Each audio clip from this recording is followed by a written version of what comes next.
जरूर कंप्लीट करवा दूंगा और प्रैक्टिस सेट भी करवाऊंगा। तो उसके लिए मेरे से जुड़ना होगा। नीचे रेड कलर की सब्सक्राइब की बटन आपको दिख रही होगी, उसको दबा करके आप हमसे जुड़ सकते हैं और बेल आइकन को दबाने से सारे लेटेस्ट अपडेट आपको समय से मिलते रहेंगे। तो बेल आइकन को दबा लें और नीचे रेड कलर की सब्सक्राइब की बटन को दबा करके हमसे जुड़ जाएँ। चलिए दोस्तों स्टार्ट कर लेते हैं। आपको यहाँ पर दिख रहा होगा जो पहला प्रश्न है वो आपका क्या है। तो पहले प्रश्न में आते हैं और पहला प्रश्न आपको ये दिया गया है कि निम्न विकल्पों में से विषम को चुनिए। तो विषम को आपको चुनना है और विषम आपका यहाँ पर क्या है। विषम आप देख रहे होंगे कि यहाँ पर LEAN है और यहाँ पर LIEN है और यहाँ पर आप देख रहे हैं LINE है और यहाँ पर NILE है। तो दोस्तों इस प्रकार से आप देखेंगे तो यहाँ पर जो ऑप्शन दिए गए हैं प्रश्न नंबर फर्स्ट की बात करेंगे और इसमें ऑप्शन जो बी दिया गया है और सी दिया गया है और यहाँ पे जो डी दिया गया है, इनमें आप देखेंगे जो लेटर हैं वो मैच कर रहे हैं। एन मैच कर रहा है, एल मैच कर रहा है और एल है, ई है। यानी इन तीनों में इस पहले वाले ऑप्शन नंबर ए को छोड़ करके सभी के लेटर मैच कर रहे हैं। तो ऑप्शन नंबर ए जो है वो आपका विषम होगा, यानी ऑप्शन नंबर ए सही होगा। विषम पूछा गया है तो ऑप्शन नंबर ए होगा। चलिए यहाँ पर सेकंड नंबर में आते हैं कि दूसरे का सॉल्यूशन क्या होगा, कैसे आप देखेंगे। दोस्तों इसमें m-n दिया गया है, में से क्या करना है m+n को घटाने पर कितना होगा। तो यहाँ पर चलिए देख लेते हैं घटाने पर कितना होगा। तो दोस्तों m-n और यहाँ पर माइनस जब करेंगे तो m+n, इस प्रकार से सॉल्यूशन होगा। तो सॉल्व करिए m-n और यहाँ पर माइनस का मल्टीप्लाई अंदर हो जाएगा और इस प्रकार से आपका ये m प्लस का है और ये m माइनस का है तो ये कट जाएगा, माइनस का 2n आ जाएगा। तो ऑप्शन नंबर आपका यहाँ पर क्या सही होगा, ए सही होगा। आगे चलते हैं प्रश्न नंबर 3 में, जिसमें बोला गया है निम्न में से बेमेल को पहचानिए। बेमेल को पहचानना है और यहाँ दिया गया है बोलना, सोना, चलना, खाना। बेमेल इसमें क्या होगा दोस्तों। तो दोस्तों बेमेल यहाँ पर वो होगा, देखिए चलना, बोलना और सोना शारीरिक क्रियाएं हैं। बोलना, चलना, सोना ये आपकी क्या है, शारीरिक क्रियाएं हैं। जहाँ पर दिया गया है खाना, ये शारीरिक क्रिया नहीं है। ठीक है, तो ऑप्शन नंबर आपका क्या सही होगा, यहाँ पर ऑप्शन नंबर सी सही होगा। ठीक है, बोला गया बेमेल को पहचानिए यानी विषम को पहचानिए। चौथे नंबर प्रश्न में आते हैं जिसमें दिया गया है FIXING, फिक्सिंग का जो दर्पण होना, जो दर्पण बनेगा यानी जो प्रतिबिंब बनेगा, जो इमेज बनेगा वो कैसा बनने वाला है। तो दोस्तों यहाँ पर चलिए इसको देखेंगे इस प्रश्न नंबर 4 में। तो इसमें अगर दर्पण आप यहाँ पर इस प्रकार से रख दें, ये दर्पण अगर रख दिया गया है तो आप देखेंगे कि ये सारे जो आपको अल्फ़ाबेट दिख रहे हैं ये सारे अपोजिट हो जाएंगे, यानी उल्टा इधर दिखाई देंगे आपको। जो यहाँ पर बनेगा तो यहाँ पर जो बनेगा जो आपका प्रतिबिंब यहाँ पर बनेगा वो उल्टा बनेगा। ठीक है, तो इस प्रकार से आप यहाँ पर ये देखेंगे कि जो ऑप्शन नंबर आपका डी है वो बिल्कुल मैच कर रहा है, क्योंकि जी आपका यहाँ पर उल्टा हो जाएगा, एन भी आपका अपोजिट हो जाएगा, आई जैसा है वैसा ही रहेगा और एक्स में कोई परिवर्तन नहीं होगा। तो इस प्रकार से आई और एक्स में कोई परिवर्तन नहीं होगा, एफ आपका अपोजिट हो जाएगा। ठीक है, तो चलिए ऑप्शन नंबर आपका डी समझ गए होंगे। आगे चलते हैं नेक्स्ट क्वेश्चन की ओर में। क्वेश्चन नंबर 5 में चलते हैं। क्वेश्चन नंबर 5 आपको कैसे करना है। तो क्वेश्चन नंबर 5 में आते हैं, बहुत ही अच्छा क्वेश्चन है दोस्तों। क्वेश्चन नंबर 5 आप देखेंगे, यहाँ पर देखिए आपको यहाँ पर दिया गया है 594 है और ये सेकंड वाले बॉक्स में 198 है और यहाँ पर तीसरे वाले बॉक्स में 66 है। और यहाँ पर पूछा गया है कि जो तीसरा बॉक्स है, यानी इधर से देखें तो हम चौथे पे आ रहे हैं, तो इस बॉक्स में क्या नंबर फिल होगा।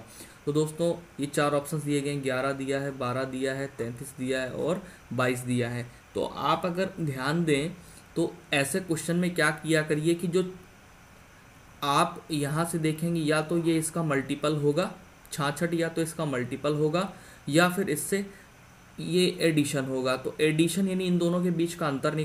दोस्तों प्रश्न नंबर 5 की बात कर रहे थे और प्रश्न नंबर 5 आप यहाँ पर देखेंगे तो यहाँ पर पूछा गया है लुप्त संख्या क्या होगी। ये जो बॉक्स दिया गया है, इस बॉक्स में ये जो क्वेश्चन मार्क आप देख रहे हैं, इसमें लुप्त संख्या क्या होगी। या तो 66 और 198 के बीच में, या तो ये दोनों एक दूसरे के मल्टीपल होंगे, या तो इन दोनों के बीच में और इनके बीच में अंतर जो है वो समान होगा। तो ऐसा कुछ लग नहीं रहा है कि अंतर समान होगा, तो इसलिए हम इनके 66 से क्या करेंगे, 198 को भाग देंगे। तो जब भाग देते हैं यानी भाग जब देंगे तो ये समझ में आएगा कि जो 66 है, 66 में अगर हम 3 का गुणा कर देंगे तो कितना हो जाएगा, 198 हो जाएगा।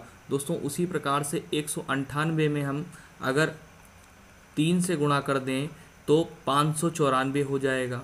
ठीक है, तो अब ये समझ में आ रहा है कि अगर यहाँ पर कोई ऐसी संख्या आ जाए जिसमें हम 3 से गुणा कर दें और 66 हो जाए, तो दोस्तों वो संख्या कौन सी है, ऑप्शन नंबर डी है, 22 है। अगर 22 में हम 3 से गुणा कर देंगे तो क्या हो जाएगा, 66 हो जाएगा। ऑप्शन नंबर डी सही होगा।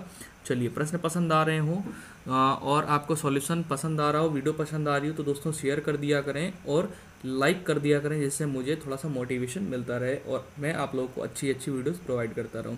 आगे दिया गया है सही विकल्प आपको यहाँ पर क्या करना है, चयन करना है। अखबार दिया गया है प्रेस के साथ में, तो यहाँ पर जो कपड़ा है, देखिए अखबार जो है वो प्रेस क्या करता है, कंप्लीट करके देता है आप लोगों को। ठीक है, उसी प्रकार से यहाँ पर कपड़ा दिया गया है और अनुपात का चिन्ह है और क्वेश्चन मार्क दिया गया है। तो ऑप्शन दिए गए हैं, यहाँ दर्जी दिया गया है, वस्त्र दिया गया है, तंतु है और मील है।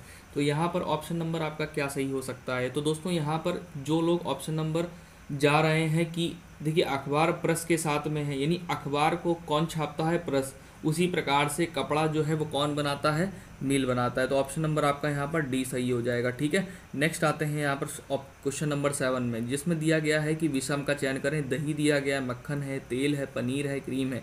तो यहाँ पर आपको खुद समझ में आ रहा होगा, जो तेल है वो इन चारों में से क्या है, डिफरेंट है, अलग है। क्यों, क्योंकि ये सभी तो दूध से ही बन जाते हैं, पनीर, क्रीम, मक्खन और दही, लेकिन जो तेल है ये आपका डिफरेंट होगा, अलग होगा। तो ऑप्शन नंबर आपका यहाँ पर क्या होगा, सी सही होगा। ठीक है, प्रश्न नंबर 8 में आते हैं। ये आपका यहाँ पर दिया गया है, जिसमें चक्रवृद्धि ब्याज यानी CI कंपाउंड इंटरेस्ट फाइंड करना है। चलिए इसको देखते हैं।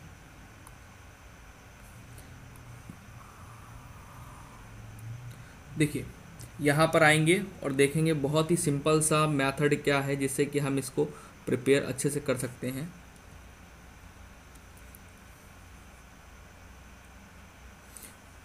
देखिए क्वेश्चन नंबर 8 में दिया गया है 3000, जो दिया गया है आप 3000 देख रहे हैं, और इस 3000 में 8 जो दिया गया है वो इस प्रकार से है। एक सेकंड दोस्तों, ये चलिए आप देखेंगे यहाँ पर जो क्वेश्चन नंबर 8 है, इसमें दिया गया है 3000 का 10% वार्षिक ब्याज की दर से 2 वर्ष का कुल चक्रवृद्धि ब्याज कितना होगा। तो यहाँ पर आपको निकालना है, वार्षिक रूप से जोड़ा जाएगा। तो आपको जो ब्याज है वो वार्षिक रूप से जोड़ा जाएगा, कितना जोड़ा जाएगा, और जो वार्षिक रूप से जोड़ा जाएगा उसके बाद में चक्रवृद्धि ब्याज जो है कुल कितना होगा। तो चक्रवृद्धि ब्याज केवल पूछा गया है, तो बहुत ही सिंपल सा मेथड दोस्तों बताऊंगा, ध्यान रखिएगा, एग्जाम में आपको ज़रूर ये हेल्प करेगा।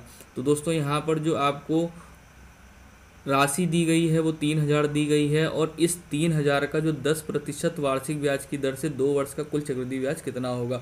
तो दोस्तों यहाँ पर हम पहले निकालेंगे 10% इसका कितना होगा। तो दोस्तों 3000 का 10% कितना होगा, तो 3000 का अगर 10% निकालेंगे तो आपका आएगा यहाँ पर 300 आएगा। ठीक है, उसी प्रकार से ये दूसरे साल का जब निकाला जाएगा तो भी ये कितना मिलेगा, 3000 का 300 ही मिलेगा। लेकिन ये जो आपका पहले साल का इंटरेस्ट है उसमें भी आपको 10% मिलेगा। तो 10% जब इसमें मिलेगा तो आपका कितना हो जाएगा, यहाँ पर 30 हो जाएगा। ठीक है, तो टोटल चक्रवृद्धि ब्याज आपका कितना हो जाएगा, टोटल आप यहाँ से निकाल लीजिए, ये आपका 600 हो गया और 600 प्लस 30 यानी आपका टोटल हो गया 630। ऑप्शन नंबर आपका यहाँ पर क्या सही हो जाएगा, यहाँ पर ऑप्शन नंबर सी सही हो जाएगा आपका। ठीक है, नेक्स्ट आते हैं प्रश्न नंबर 9 में। प्रश्न नंबर 9 में दिया गया है वैभव 2 दिन में 10 पूरी, वैभव जो है वो 2 दिन में 10 पूरी तथा सौरभ 1 दिन में 20 पूरी खाता है। वैभव और सौरभ मिलकर के 250 पूरियाँ कितने दिन में खाएंगे। चलिए इस प्रश्न को देखेंगे, बहुत ही अच्छा प्रश्न है, प्रश्न नंबर 9। तो दोस्तों इसमें करने का जो मेथड होगा वो मेथड ये होगा कि तो दोस्तों यहाँ पर बात कर रहे थे प्रश्न नंबर 9 की। प्रश्न नंबर 9 में दिया गया है कि वैभव जो है वो 2 दिन में 10 पूरियाँ खाता है, सॉरी, और सौरभ जो है 1 दिन में 20 पूरी खाता है। तो करने का मेथड क्या होगा, जो वैभव है वो 2 दिन में 10 पूरियाँ खाता है तो 1 दिन में 5 पूरी खाएगा दोस्तों, ठीक है। उसी प्रकार से हम सौरभ की बात करेंगे तो सौरभ क्या है कि 1 दिन में कितनी 20 पूरियाँ खाता है। तो वैभव और सौरभ जो है मिल के टोटल पूरियाँ कितनी खाते हैं, तो 20 और 5 को जोड़ेंगे तो कितनी हो गई, 25 पूरियाँ खाते हैं ये लोग, ठीक है। 1 दिन की बात कर रहे हैं दोस्तों, 1 दिन में, ठीक है। उसी प्रकार से ये जो दोनों मिलकर के 250 पूरियाँ हैं वो कितने दिन में खाएंगे, तो 25 से हम भाग दे देंगे तो यहाँ से इस प्रकार से आ जाएगा कि 10 दिन में खाएंगे, तो 10 डेज आपका आ जाएगा यहाँ से। तो ऑप्शन नंबर आपका सी सही होगा, ठीक है। नेक्स्ट यहाँ पर आते हैं प्रश्न नंबर 10 में। प्रश्न नंबर 10 आप यहाँ देखेंगे कैसे किया जाएगा। दिया गया है श्रृंखला में गलत पद को पहचानिए। गलत पद आप कैसे पहचान सकते हैं, तो यहाँ पर देखिए, ध्यान से ये देखिएगा कि पहले दिया गया है आपको 3 और 3 के बाद दिया गया है 10, ठीक है, और फिर उसके बाद में दिया गया है 27, 27 के बाद में आपको दिया जा रहा है 4। यानी इस प्रकार से दिया जा रहा है कि आप कंफ्यूज हो जाएंगे कि 3 के बाद तो संख्या बढ़ रही है और 10 के बाद भी संख्या बढ़ रही है और फिर उसके बाद में 27 के बाद में संख्या घट जा रही है और संख्या फिर बढ़ रही है। तो यहाँ पे थोड़ा सा ये दिमाग लगाइए कि कुछ यहाँ पर संख्याएं ऐसी हैं जो वर्ग हैं या क्यूब घन है, या तो घन आपको मिलेंगी या वर्ग मिलेंगी, इस प्रकार से आप देख रहे होंगे, ठीक है। तो चलिए देखिए करना कैसे होगा, बहुत ही सिंपल सा मेथड है कि पहले तो आप ये देखिए कि 3 का इस की पावर 1 करेंगे, यानी 3 की पावर जब 1 करेंगे यानी 3 की घात 1 कितना आएगा, 3 आएगा। फिर 3 की घात 2 करेंगे तो कितना आएगा, 9 आएगा। 3 की घात 3 करेंगे तो कितना आएगा, 27 आ जाएगा। उसी प्रकार से फिर हम उसके बाद क्या करेंगे, 4 की बात करेंगे तो 4 की घात अगर हम 1 करते हैं, 4 की घात 1 करेंगे तो कितना आएगा दोस्तों, 4 आ जाएगा। उसी प्रकार से 4 की घात 2 करेंगे तो आपका कितना हो जाएगा, 16 हो जाएगा। 4 की घात अगर करते हैं 3 तो यहाँ पर आपका 64 हो जाएगा। तो ये वाला रूल आपका फॉलो कर रहा है, तो उस प्रकार से आपका यहाँ पर 10 की जगह क्या होगा, 9 होगा। तो आपका जो गलत पद होगा वो क्या होगा, ऑप्शन नंबर बी जो कि 10 दिया गया है। चलिए अगला क्वेश्चन जो है वो आपका 11 नंबर है और इसमें दिया गया है कि निम्न में जो श्रृंखला है वो पूर्ण कीजिए। श्रृंखला पूर्ण करनी है, 2 के बाद 7 आ रहा है, फिर 16 आ रहा है, फिर यहाँ पर श्रृंखला को पूर्ण करना है। तो दोस्तों ये कैसे पूर्ण कर सकते हैं, चलिए इसको देखेंगे। तो यहाँ पर आप देख रहे हैं 2 के बाद संख्या बढ़ रही है, 7 के बाद में 16 हो जा रहा है। तो कैसे हो जा रहा है, तो इसको यहाँ पर दोस्तों समझेंगे।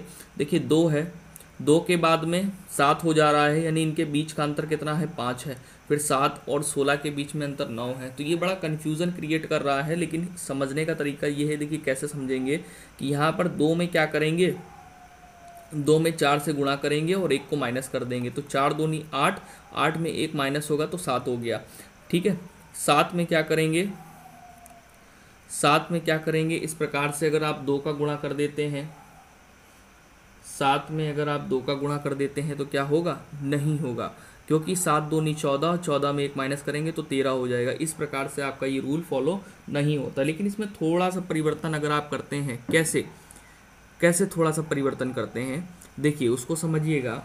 अगर आप क्या करते हैं, 2 में 4 का गुणा करते हैं तो 8 हो जाता है, और 8 में क्या करते हैं कि 1 आप माइनस कर देंगे तो आपका कितना हो जाएगा, 7 हो जाएगा। उसी प्रकार से फिर यहाँ पर क्या करेंगे,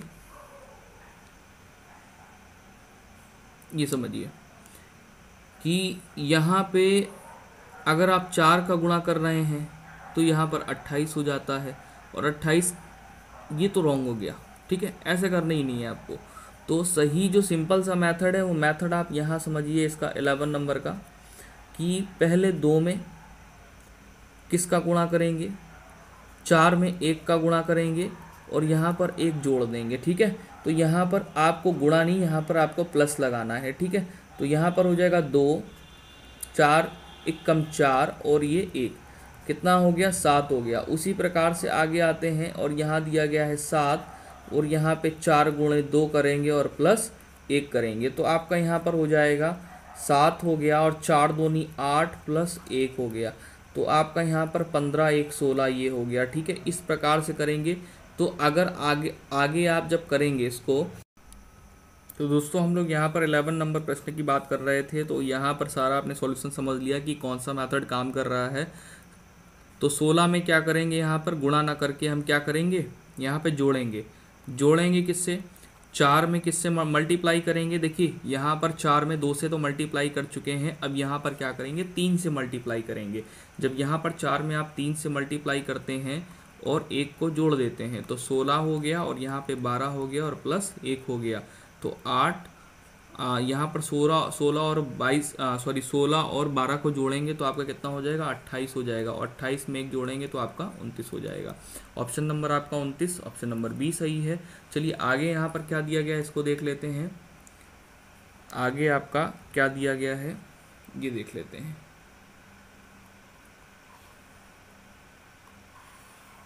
दोस्तों यहाँ पर जो आगे है 12 नंबर प्रश्न दिया गया है, नीचे दिए गए शब्दों को एक अर्थपूर्ण क्रम में रखिए। तो अर्थपूर्ण क्रम में रखना है तो कैसे रखेंगे, चलिए इसको समझ लीजिए। यहाँ पर देखिए आप देख रहे होंगे दरवाज़ा दिया गया, पुस्तक दिया गया, चाबी दिया गया, ताला है, कमरा है, इस प्रकार से कई सारे आपको 5 इस प्रकार से दिए गए हैं जो इक्विपमेंट है, यानी पुस्तक है, दरवाज़ा, कमरा और चाबी किस प्रकार से रखेंगे। देखिए पहले क्या होगा, पहले आपका क्या होगा, चाबी होगा, ताला होगा, पुस्तक होगा या दरवाज़ा या कमरा। तो पहले आपका क्या करना होगा, आपको पहले यहाँ पर ऑप्शन जो दिए गए हैं वो उनमें ध्यान दीजिए कि यहाँ पहले 5वां कमरा है तो क्या कमरा होगा, कमरे के बाद पुस्तक आएगी, ऐसा कुछ नहीं। ठीक है, यहाँ पर आते हैं दिया गया है ऑप्शन ये जो है पुस्तक, पुस्तक पहले होगी फिर कमरा होगा, ऐसा नहीं है, गलत है ये भी। यहाँ पर आते हैं 2 4 3 5 1, तो यहाँ पर दूसरा है चाबी, चाबी है, फिर आपका यहाँ दिया गया है ताला, फिर तीसरा दरवाज़ा है, 5वां कमरा है और एक ये पुस्तक है। तो ये सही हो सकता है, सही हो सकता है ऑप्शन नंबर सी। लेकिन ये देखेंगे ताला दिया है, फिर ताले के बाद में चाबी है, तो ऐसा ऑप्शन गलत होता है। ताले के बाद में चाबी नहीं, पहले चाबी फिर ताला। ठीक है, तो ऑप्शन नंबर आपका यहाँ पर सी सही होगा। और दोस्तों अगले जो क्वेश्चन है आपके, क्वेश्चन जो बचे हुए क्वेश्चन है वो मैं आपको नेक्स्ट वीडियो में करवाऊंगा, तो जरूर वॉच करें, जरूर जुड़ें और वीडियो को शेयर करें। मिलते हैं नेक्स्ट वीडियो में, अपना बहुत बहुत ख्याल रखें, धन्यवाद।